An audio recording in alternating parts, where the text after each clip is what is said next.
Always tracking, always alerting. Storm Team 8. It's been an active week weather-wise. We did have showers and thunderstorms pass through on Thursday, but it is still much needed rain. So far in 2023, we've seen 21.2 inches of rain, and typically we see about 21.58 at this point. Not terribly below normal, but still you have to remember we're coming off an incredibly dry May and June, so we need to make up a lot of ground here in July. That drought monitor, though, just started showing some signs of improvement. We get a new drought monitor update every Thursday morning, and this go around, most of that severe drought, which is a level 3 out of 5 on our scale, has left. We're just left behind with that moderate drought in portions of our right along, I'd say, near and east of 131. But overall, I think that we will be able to break out of that in the coming weeks. Today, though, we will be dry, not making a dent in that drought. A little bit of patchy fog developing towards the lake, along with partly cloudy skies. High temperatures today continue that warming trend. We'll be in those low 80s as winds die down significantly. I know we had that beach hazard statement for the last 2 days. Now they'll be coming from the south-southwest at about 5 to 10 miles per hour, but there is a chance that we could see an inland shower or thunderstorm as the day continues. So we'll have a look at that futurecast again. We should have a sunny morning with some partly cloudy skies developing in the afternoon. However, if you're headed to the lakeshore, it looks like not only will you stay dry, but you'll also have a better chance of seeing some sunshine. Around 3 or 4 o'clock, we'll likely start to see some of these storms fire off. They'll be right on the cusp of our area.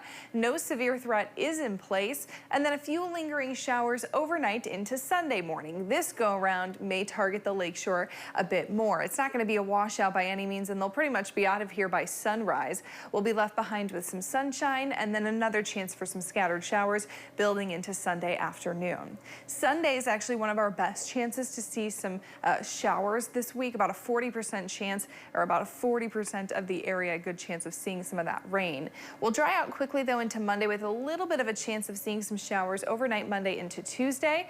And then after that, we'll start to see some showers fire up Thursday, Friday into Saturday. I know at a glance this looks like a little bit of a washout, but all of these chances are really light and scattered, so you may stay dry altogether this week if you're in the right location. Finally, I have to touch on our temperature pattern. Here's a look at the Great Lakes region, July 28th through August 1st. We're trending above normal, and then look at the rest of the country. Really no area is expected to see below normal temperatures. This is going to be record-breaking for some cities, so I'm sure you'll be hearing about it as the week proceeds. We're going to be on the good end of things, though, not too warm, but definitely warmer than we have been trending.